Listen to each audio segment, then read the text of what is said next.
people will. Even, and I mean, even Trinket for any Mage. 3-drop. Yeah, pretty much. You counter it no matter what. Attention Magic players in the So here's a Cavern of Souls for Austin. And you have deal with the card without using a card. Please come see us at the open stage so you can collect your prize. Cavern presumably naming Angel, although we're not sure. It does name Angel. He's going to play Phyrexia's Core, which Austin needs to read. As would most people, I would imagine. Yeah, Phyrexia's Core, not the... and Nihil Spellbomb. The most often. Ian basically getting the Doomblade underneath the Restoration Angel, putting it on the table faster than Restoration Angel could even hit it. Yeah, so Ian's starting to pull ahead here. Or not really pull ahead, but at least keeping himself in the game. Austin didn't really have that much aggression, so... There's Phyrexia's Core. That's exactly what Ian wants. New Phyrexia Uncommon. Sorry? Austin really needs a Geist in this matchup. Yes. The earlier he can get a Geist on the table, the better he is here. I think Austin is still unsure as to what he's playing against. Yeah, it's possible that he thinks that he can play the Geist at any point. Yeah, because he's playing as like a blue-black control deck or something. Yeah, but even against control decks, I mean, you really want to be the aggro when you're playing Delver. Yes. There's a Tezzeret, Agent of Bolas for Ian, which resolves. It's going to use its +1 ability to look at the top 5 cards of Ian's library. You may choose an artifact from among them and put them in your hand.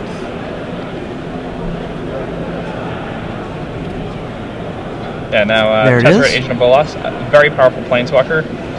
2 black-blue, +1, look at the top 5 cards of your deck, take an artifact and put it into your hand. -1, target artifact becomes a 5/5 artifact creature, and -4, target player loses X life and you gain X life, where X is the number of artifacts you control. X is, did you say twice? Twice the number of artifacts. Twice the number of artifacts. Yeah. Another Restoration Angel from Austin.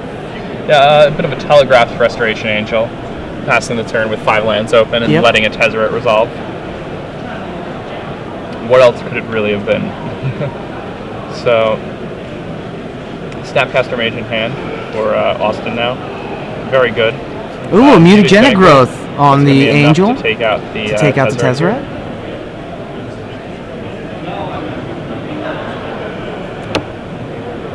And Ian ahead on cards, behind on the board, but definitely able to get back in this, especially if he's able to find a removal spell for this Angel.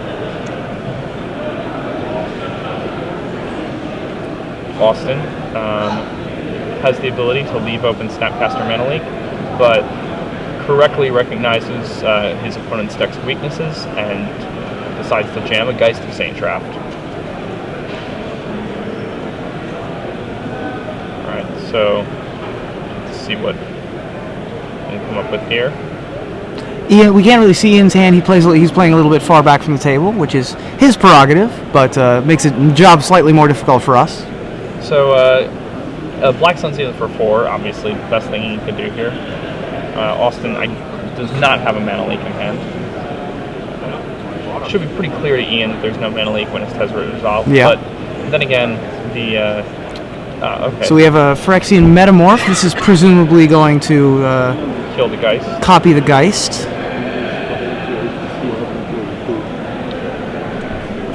And let's see. Wellspring. Ian's going to draw a card here.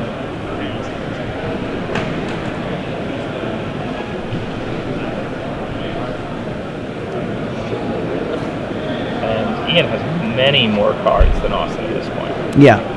And only going to get more with this Phyrexia's Core on Ichor Wellspring. Ooh, this is... That punishes people for having a lot of cards. For having a lot more cards, yeah. Yep, so 5 plus whatever Ian has in hand. Austin's going to gain 1. Yeah, Ian taking quite a hit there from that Restoration Angel. Gonna need to find one of his spell removal spells. Remember, he plays a lot of them. He has Go for the Throats, Doom Blades. He even has a Spine of Ishsa. That's a Worm Coil Engine. Not the best. Certainly not the worst. Certainly not the worst, but he's gonna take a big hit again from this Angel, and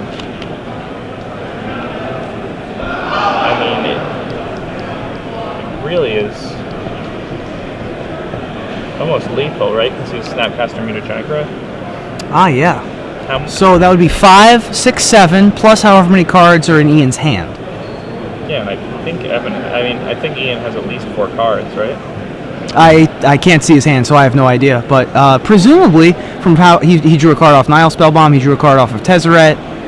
Yeah, like most of what he's been doing has been pretty cantrippy. He drew a card off of Ichor Wellspring. Like at least 1 land drop.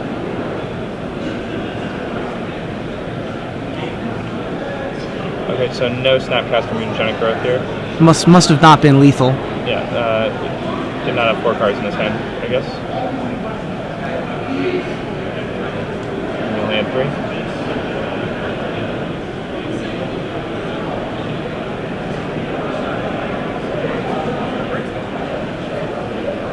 So, yes,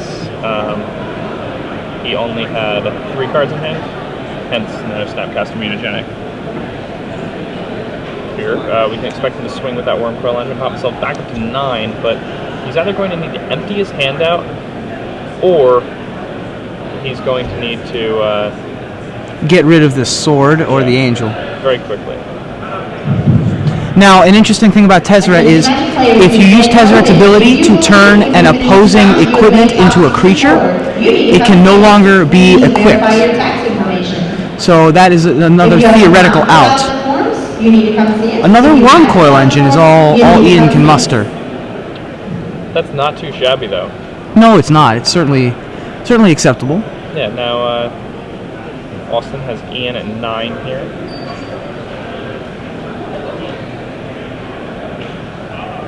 Going to make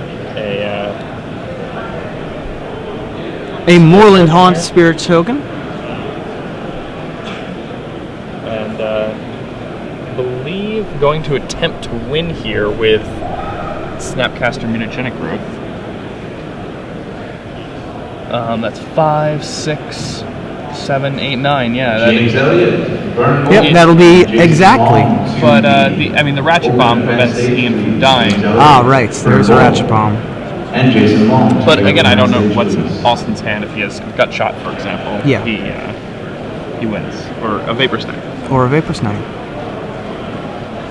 Although a Vapor Snag would have won last turn if he has the Snapcaster. He could have Mutagenic Growth off the Snapcaster. Yeah, the only way we would have a Vapor Snag is if he drew it this turn. Is if he drew it this turn, yeah.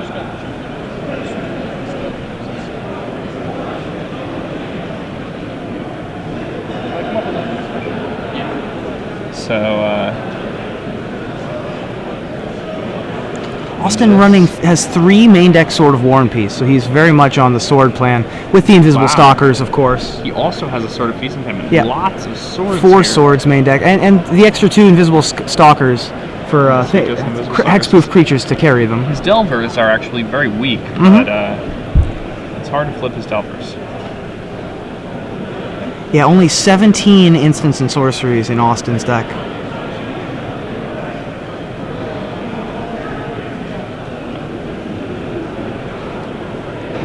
Yeah, looking like Austin was unable to kill Ian this turn, which is going to be a pretty huge problem for him. I mean, if he wasn't guaranteed to win on the swing back, it's pretty rough for him. Yep. Austin looks like he has Invisible Stalker in hand, along with the Snapcaster Mage. Yes. So there it is. Going to come down.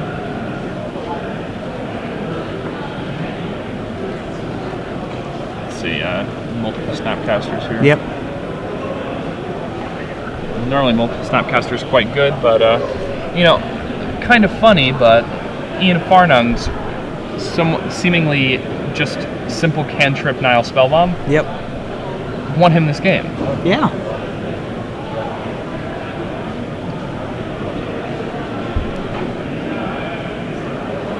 Yeah, Ian, I mean, this deck is definitely not easy to play.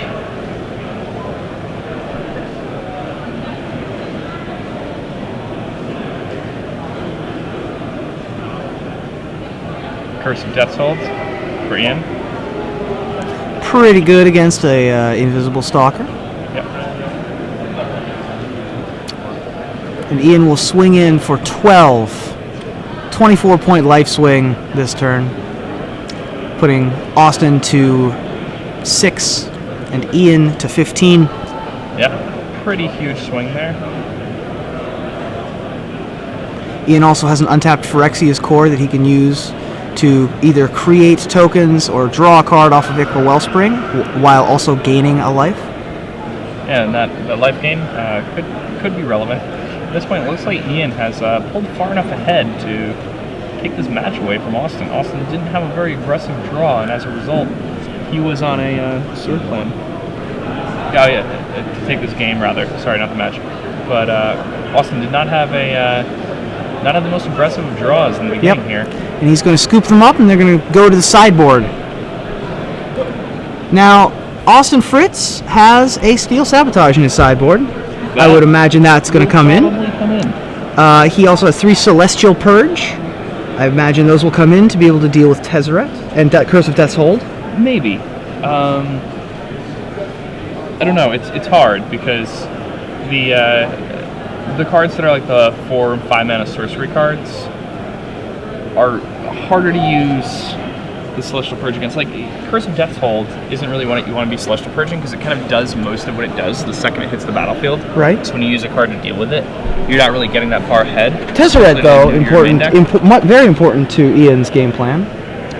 Yeah, Tezzeret is very important, but if you're in a position where you have to Celestial Purge a Tezzeret, you're losing. Sure. You know, you have to put yourself in a position where if your opponent plays a Tezzeret, you can just attack it and kill it. Otherwise, you're losing. So, like, the Celestial Purges are really good against, like, Geralt's Messenger decks and all the Blood Artist decks. But I don't know if I would bring in Celestial Purge, just hit Tezzerets, because if your opponent casts a Tezzeret into an empty board and pluses it, and then you take your turn and you have to use a Celestial Purge to kill it. You can't just start attacking it with guys. You're pretty far behind. Like, you just used a card to kill your opponent's card that drew him a card, or tutored him a card even, and you're not applying pressure if you're not attacking it. And if you're not applying pressure, you're losing because Blue-Black Tezzeret is a control deck. Yes. It's a very true control deck. It's more controlling even than the Solar Flare decks. Those are significantly more aggressive. So, pretty interesting stuff. Ian Farnung is playing a much different list than the person who always beats me, who plays Blue Black Tezzeret. That person splashes white for Lingering Souls. So, good for the folks at home to know. Good, yeah, very important. I feel like everybody should know that. So how's Ian going to sideboard, do you think? In Ian's board, Ian has a Ratchet Bomb he's going to be bringing in here, Spellskite most likely coming in, and an extra Black Sun Zenith. If we look at Austin Fritz's deck, Austin has Steel Sabotage, and I think he's going to bring in an extra Sword of Feast and Famine. Against these types of decks, you really want to be on a sword plan, so Austin's deck is pretty well positioned here. Yeah. You know, when I play against any type of like blue-black control or Tezzeret deck, I usually do like a sideboard plan where I bring in swords or keep in my swords if I don't have more in my sideboard. So, you know, important stuff. I feel like it'll do pretty well. Cool cards in Ian's sideboard. Ian has a Corrupted Conscience in his sideboard. His main win condition is... Oh, no, it's not. He doesn't have that card? Corrupted Conscience, best against Wolf Run, I imagine. Yeah, I mean, you get to steal a gigantic monster from your opponent, and it gains Infect. I think he'll probably be bringing that card in against pod-type decks, and basically any deck that has a Titan, or some variety of a Titan in it. Something I really like about Ian's deck is that he's playing 2 copies of Ghost Quarter, with a lot of clone effects. So when he plays against Wolfrun style decks, he can copy their Primeval Titan and search up a pair of Ghost Quarters. And Wolfrun decks don't play more than 2 Kessig Wolfruns. So by searching up those 2 Ghost Quarters, you can get rid of the Kessig Wolfruns, and his deck can very easily deal with the rest of what that deck's trying to do. It's really only the Wolfrun that's a problem. So, very nice deck building trick that Ian Farnung has. Not even a trick, just nice deck building from Ian. The Wellspring card advantage engine is something that's pretty cool. You know, it was seen a little bit in block, but not in standard. Not in standard, not at all. No. And this nearing the tail end of Scar's of Mirrodin Block's time in standard. It's a couple more months away before return to Ravnica, but we haven't really seen Tezzeret take off quite like we thought it might. When it was first released, it was very popular, especially in fighting Jace battles. Being able to trump Jace, sort of. It could trump a Jace many times, and it definitely creates the same kind of card advantage that Jace creates. The problem is that it imposes an incredible deck restriction, and in doing so, it becomes significantly less playable. I mean, if you're kind of forced into playing this deck that's mostly a block deck when you play Tezzeret, when we're in a format where people have access to this massive standard format. Yes. Once M13 gets released, this will be the biggest standard format ever. Really? Yes. Wow. More cards legal in standard than ever before. So it looks like both players are on the mulligan here. Yeah, so I mean, with such a huge standard format, restricting your deck to the point where it's almost a block deck is a bit of a strange thing. Yeah. So through here, Ian, the cards he's probably taking out: Graph Digger's Cage, not very good here. Right. Of course, it helps against Snapcaster Mage, but he has Nihil Spellbomb, and that's much better because it deals with the Moorland Haunt and the Snapcaster Mages. And it also draws him a card. Exactly. Just drawing Graph Digger's Cage and having it be a blank is pretty bad. The Ratchet Bombs will probably take the place of Mimic that also. I don't think that card's very good here, but I might be wrong. I haven't played much with this deck. So, yeah, I'd say that's what he's going to do. Spine of Ishtar definitely coming out also. Austin is mulling to 5 here, so... it looks like Ian Farnung may find himself in the top 8 of a tournament with almost 500 players playing a blue-black Tezzeret control. Yeah, very interesting. Congratulations to Ian Farnung, for making it this far. Making it this far, yeah. Yeah. And I mean, I wouldn't be surprised to see him take it down. Well, yeah, on the play, 5 cards, not particularly good spot for Austin. Delver, of course, is very resilient, and if he has the right opening, can just be faster than Ian before Ian can do any of his impressive things. I mean, Ian's deck is pretty awesome. Yeah. Doesn't he look like royalty? I suppose a little bit, sure. Right? I feel like if he got married, it would be like part of the royal like family, or event, you know what I mean? Yeah. All right. So Gitaxian Probe is the opening play from Austin. Ian Farnung has 4 lands. Looks like Wormcoil Engine and Wormcoil Engine. That is an interesting hand. That's an interesting keep.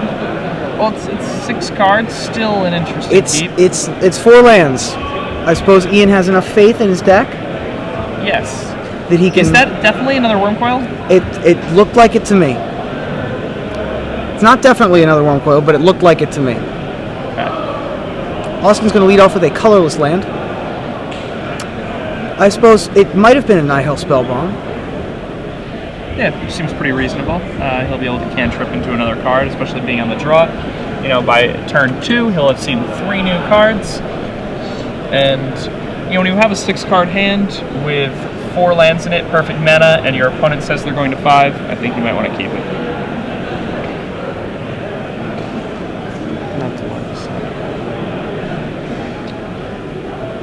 Oh, that makes sense. Yep. Sam Stoddard tweeting at us saying that, that this will not be the largest standard format ever. That would be Ravnica, Time Spiral, and Cold Snap, which also included all the time-shifted cards. Yeah, but once M13 comes out, we'll have 2 core sets, which we didn't have back then. Well, some of the core sets will share cards. But the sets are also bigger now. That's fair, but... oh, the core sets are smaller. Okay, Sam... I'll trust Sam Stoddard. Yeah, right.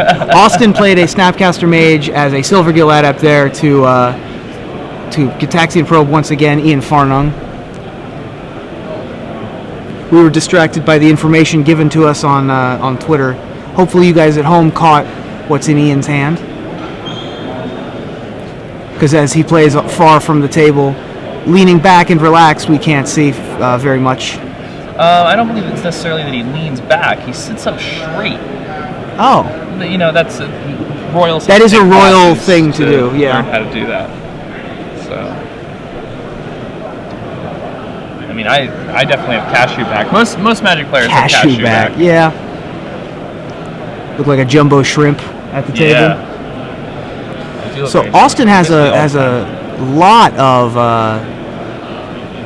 spells in his hand. I think that this Ponder is basically a saving grace here, because he basically only has white and blue mana from that. He has the Cavern of Souls. Yeah, so I mean, some mana issues here for Austin, but you know, coming out of this mulligan quite nicely. Yeah. You know, Ian also mulligan to 6, so not really that bad that Austin mulligan to 5. He's only down 1 card, and he's already used Snapcaster to flashback into Gitaxian Probe, Silvergill Adepting. So, I mean, kind of back in this. Not that he was ever out of it, but back in it card advantage wise. Yes, absolutely. You know, right back. Recouping the missing cards quite nicely.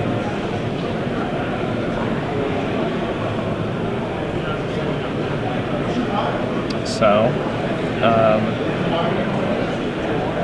now that he's pondered his options here. I presume the Cavern of Souls was naming human. Yep, and ponder. Once again. Showing, looks like Delver, either Gitaxian Probe or Thought Scour, and a land. Alright.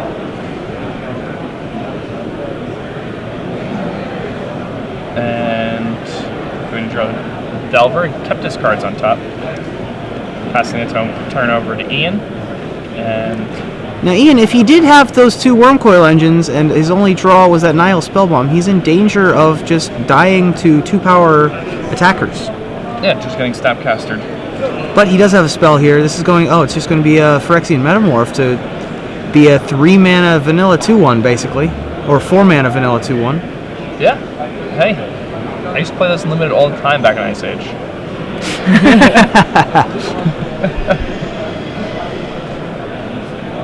No, I didn't play Limited in Ice Age. Yeah, That was too little. Ice Age Limited sounds pretty awful. All right, so but that's actually. But it ended up working. Yeah, it worked. It's going to stem some bleeding, and once if Ian can get to the late game, he'll be in much better shape. The arrows on Austin's checklist card pointing to Delver of Secrets, which is indeed what it is. So, Ian, let's see if I assume he's drawn a 5th land by now, because he hasn't been playing anything. Let's see, does he have a Zenith or a Curse? Curse would be ideal here, about to hit his 5th land drop. Assuming Austin doesn't have the counter magic. And I don't think he does. Ian is pondering his options, has not played a land yet, so we aren't sure if he has a land drop this turn. He may have just drawn really expensive things, as his deck can do. Yeah, I mean, there aren't that many of them, are there? Well, there's Spine of Isha, the 2 Wormcoil engines that we think he has, 2 Curse of Death's Hold, possibly another Curse of Death's Hold that's been sided in, but he did have a 5th land drop. It is a Ghost Quarter. And this looks like a Black Sun for 1. So Black Sun's in for 1. And if there's any counter magic in Austin's hand, we're about to see it. Can't imagine he lets this one go.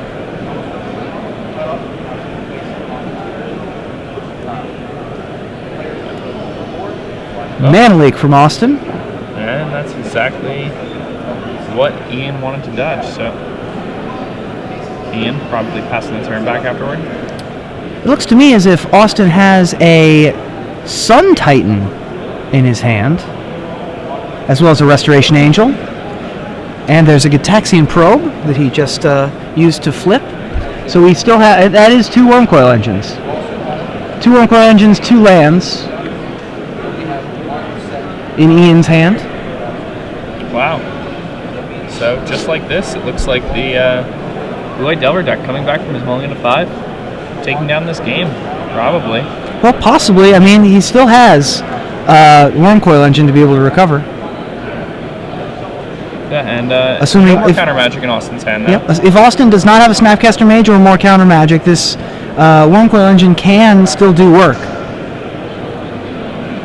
But next turn, Austin will start Sun Tightening. Yes. For Sun Titan right now, not the greatest for Austin. There's a Wormcoil. This Sun Titan first is going to bring back a Snapcaster Mage that's going to target a Gitaxian Probe, which will allow Austin to draw even more cards. Yeah, I mean, Austin, however, nice. In danger of... he's going to go to 10 if he pays Phyrexian mana for the Gitaxian Probe that I think he might go for. I think that's fine. That's fine against a control deck, sure. Yeah, I mean, 12 and 10. Yeah. Or, 12 is divisible by 6, and yep. 10, still 2 swings from a lethal, Wormcoil Engine. sure. End of turn Restoration Angel from Austin. That's really nice, actually. This represents representing currently a 2-turn clock, but that's without using the Wormcoil Engine. So Phantasmal Image in Austin's hand. And I mean, what he would have really liked is to have found a Vapor Snag at some point. Yes. He's just going to have to settle. Gets in for 6, but it's Ian down to 3 here. Green and Coin Pendleton, please come to the open stage. And a Phantasmal Image. Probably going to copy the Wormcoil. There it is.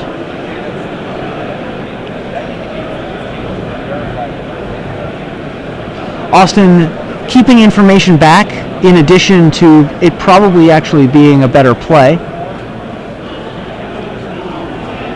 Yeah, I mean, by getting that Phantasmal Image on the table, he can trade it aggressively and get his 2 guys, and then when he Sun Titans, he can return the Phantasmal Image, which will return the Sun Titan, which will come in as a Sun Titan, yeah, which will return the Snapcaster Mage. Yeah, Austin is not playing around Vapor Snag, for example, though. Correct. I suppose he sort of is, because the target will sacrifice the Wormcoil, but...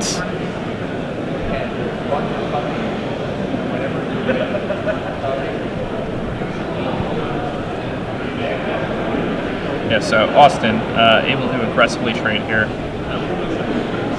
So we have a 4th member of the United States national team, Joe Panaccio, apparently, as Christian Calcano is tweeting. Joe Panaccio won. That's what it says. Congratulations, Joe. I know you're probably not listening now, but if you watch a replay, that's awesome. So you know Joe Panaccio? I do. It's pretty fabulous. Yes, it's very good news. He's on the U.S. national team. That curse a little late here. Man, Joe Panaccio is a pretty good player. He gets bad luck. Like, I've seen him get really bad luck. It's pretty cool. Good for him. Sweet stuff. Oh, okay, so this is not a Curse of Death Soul. This is a Black Sun Zenith to clear the entire board, and, Now, awesome. the Life and Death Touch tokens of Ian's are going to have 2 -1/-1 counters on them. Correct. They do not yet, but they will. Or maybe they'll just die. I mean, he did it for like... Oh, he did it for $1 million? Okay, never He had mind. to kill Restoration Angel and all Ah, that okay. other stuff. So, end of turn. Austin making a token with his Moorland Haunt, and here he's going to... Presenting an aggressive show Ian 9-turn what clock. his deck can do post-board by Yes. casting a Sun Titan. Ian might not be anticipating that. I don't think Ian is Shown by his line of play. Yes. So. Sun Titan's sort of one of the next evolutions of the Delver sideboard. Once people had sort of caught on to Consecrated Sphinx, and people had started not wanting to get Phantasmal Imaged on their Consecrated Sphinx and faced down the shell game, or not shell game, the sort of game of chicken that Consecrated Sphinx can provide.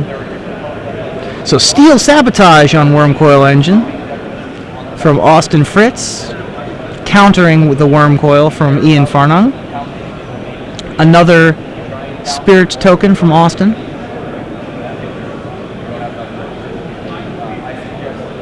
And here's going to attack again.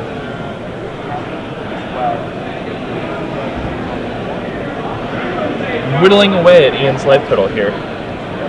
Choosing to not go for the Sun Titan. Now he will. Okay. I was wondering if he was going to just try and win off of just tokens and try and hide the Sun Titan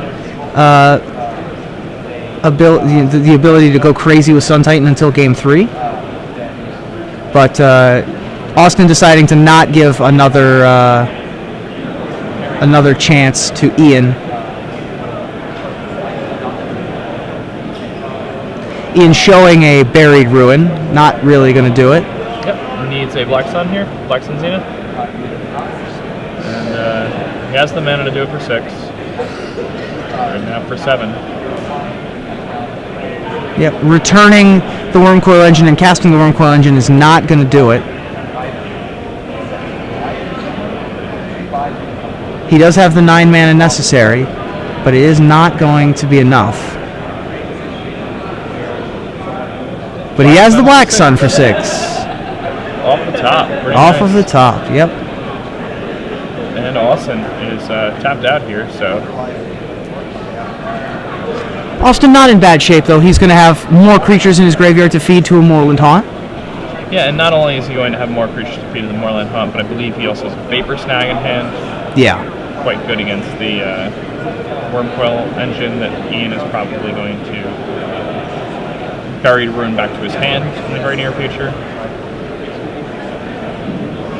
Ian does have the mana available to return that Wormcoil.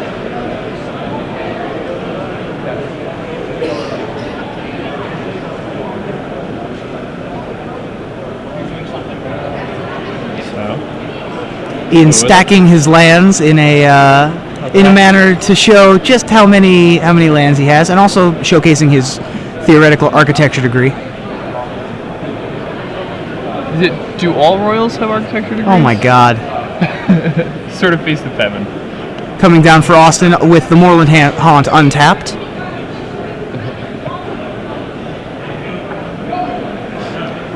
And sort of Feast of Heaven. Now that's going to start pumping out multiple tokens a turn, as long as it starts hitting.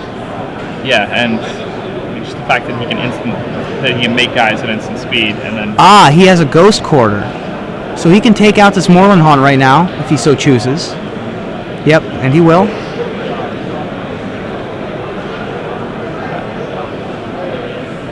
Very nice. Still has 1 token, but was able to take down the Moorland Haunt before it got totally out of hand. And I think Ian might just be dead, because he's going to get Vapor Snagged, then he's going to get hit for 3, and then... Yep. Yeah. Vapor Snag puts Ian to 5. The swing will put him to 2. Yep. And then Austin has a protection from Black Guy that has more than 2 power and flies. So, yes. I mean, it's going to be pretty hard for Ian to deal with that, unless, of course, he's able to draw another answer. If he's able to draw like a Ratchet Bomb, for example, another Black Sun Zenith. Spine of Isha. I don't think that's still in his deck post-board against Delver. Yeah, well. Someone I can dream. Ye old 7-mana sorcery. Hey, if he brought in the Karn Liberated, predicting this scenario, this very scenario, more power to him. That would be pretty awesome if that happened. Well, I know I'm going to get mana flooded in game 2. And I know the game's going to go real long, and I want to be able to top deck a 7-mana trump card. Ian is going to drop to 2 life. Has nothing to discard, and Ian has no lands on tap, so it's actually just a full shock Morningstar. It grants protection. Alright, so does Ian have anything here? It looks like he does.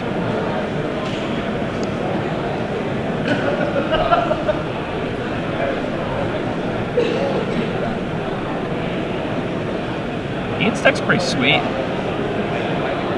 like it a lot.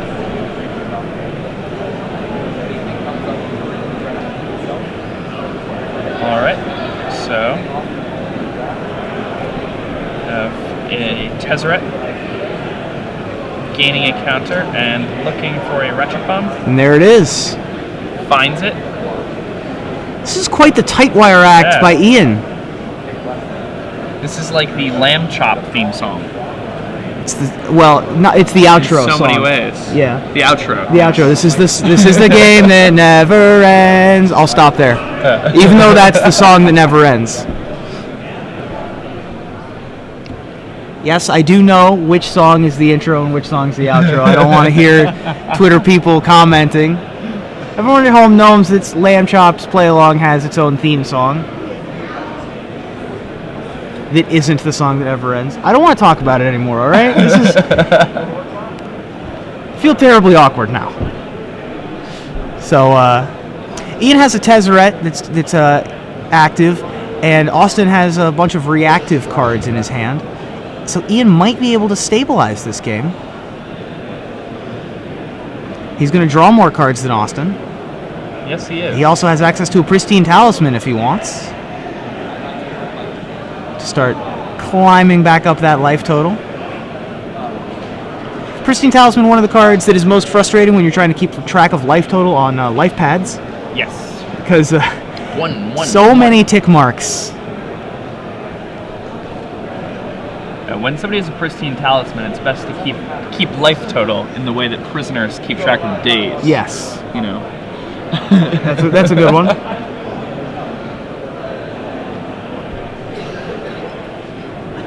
It's also a good way of looking at it, because that deck is normally played by, prison. So he's going to take the Nihil Spellbomb instead for a redraw, or in order to turn it into a 5/5, one of the two. He's going to just take out Austin's graveyard. Enough of those shenanigans. No Snapcaster shenanigans, no Moorland Haunts. Although, he does have 2 Moorland Haunts, so yeah. He does have a second Moorland Haunt, so he just wanted to get rid of the shenanigans that could have been possible later. Another Ratchet Bomb for Ian.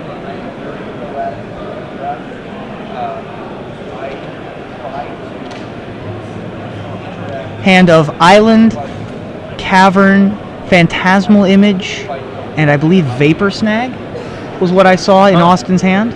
So yeah, a lot of reactive cards would be very good if Austin even had so much as a 1/1 in play. But he doesn't. And Ian. Going to start ticking up to take care of that sword, most likely. Yeah.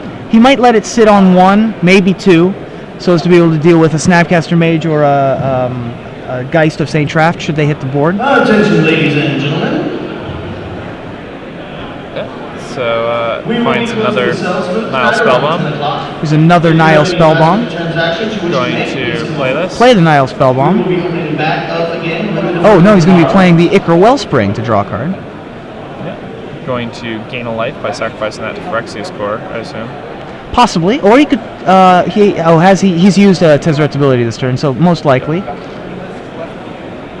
At some point, Ian's going to have to try and start winning the game. Although he's not quite there yet. He wants to establish more of a board presence, I imagine. Understandably so. The other important thing to realize is that Tezzeret's epic ability can gain Ian life, pushing him out of range of Austin should he be able to land a Geist. So Tezzeret representing a 12-point life swing before the sacrifice, if he wanted it. Ian going up to 3 there, using the Phyrexia's core. And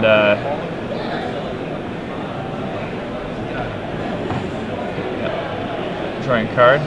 Ian playing this game, I mean, quite deftly. Like, he had 4 lands, 2 Wormcoil Engines at one point in this game.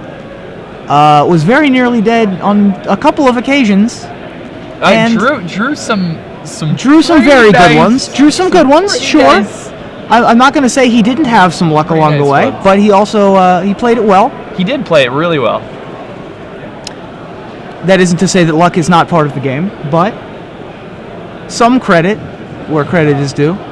Attention Magic players in the Standard Open, this is another reminder. If you finish a round and you believe you have made the top 64. There's a Wormcoil Engine. That's the thing that Ian needed. He needed. No, he's going to take the Pristine Talisman. Okay. Yeah, I mean he's playing around Phantasmal Image, which he has. Excellent. Oh, I see. So, Not yet verified. Very very good. nice. We can verify tax information. If you have not filled out a W-9 with us, please come to the They're open now station. going to be able to just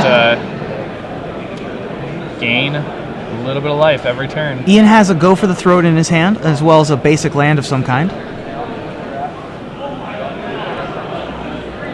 And with that Ratchet Bomb just sitting at 2, it can at any moment deal with a Geist that Austin happens to draw. Yes.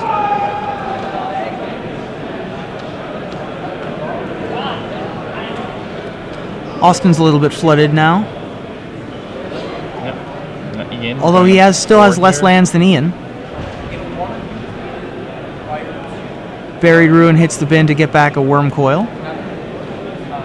Was what he got back, I believe, correct? I believe so, yes. Probably still not going to cast it. Seems unlikely. Especially considering he didn't take it last time.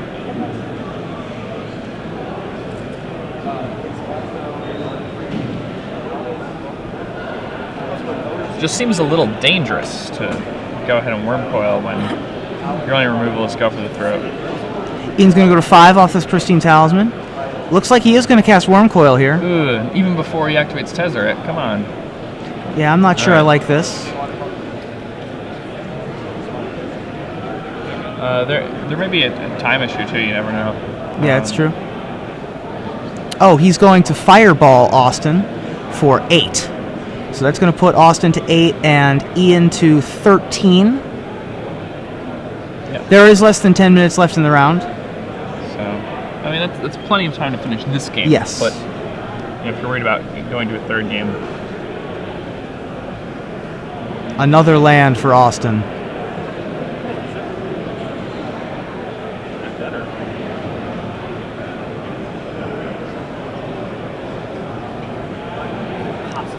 And the Phantasmal Image for Austin that we knew he had.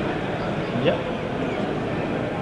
It's going to come down here. Ah, so Ian's going to sacrifice the Wormcoil Engine in response to the Phantasmal Image, putting into play 2 tokens. Austin has his choice of which token he wishes to copy. He will copy. The lifelink. Austin will choose life, which will be Joey Pasco. My friend Joey Pasco.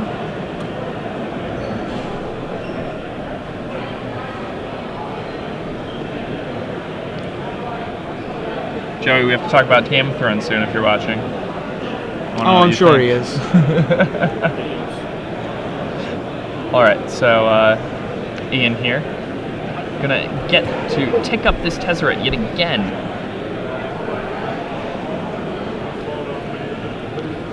Get in there with some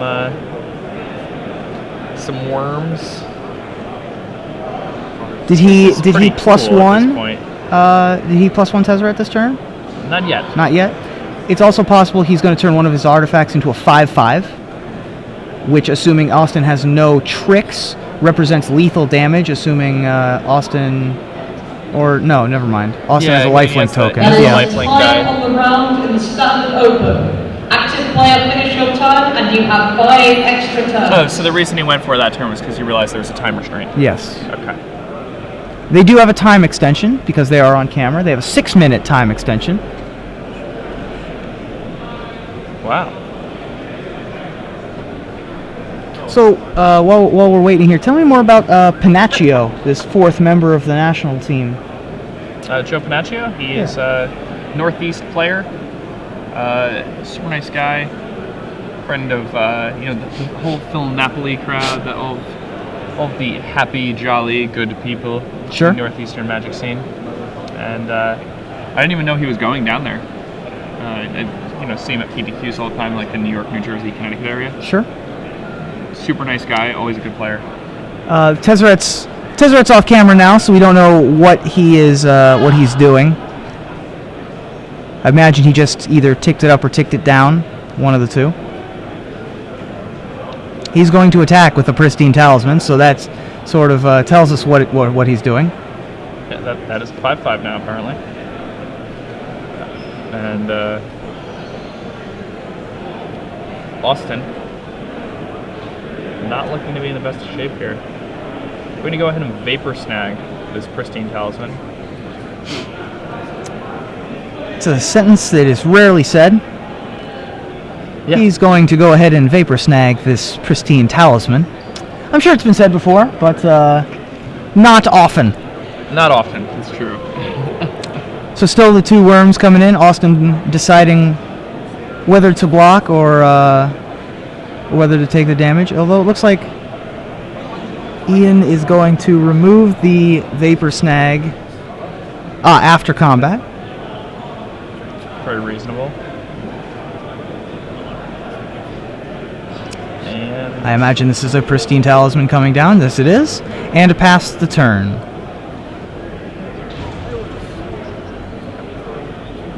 There it is. what did you draw? No, we got the Tezzeret back on the camera, was all I was okay. saying. There it is, too.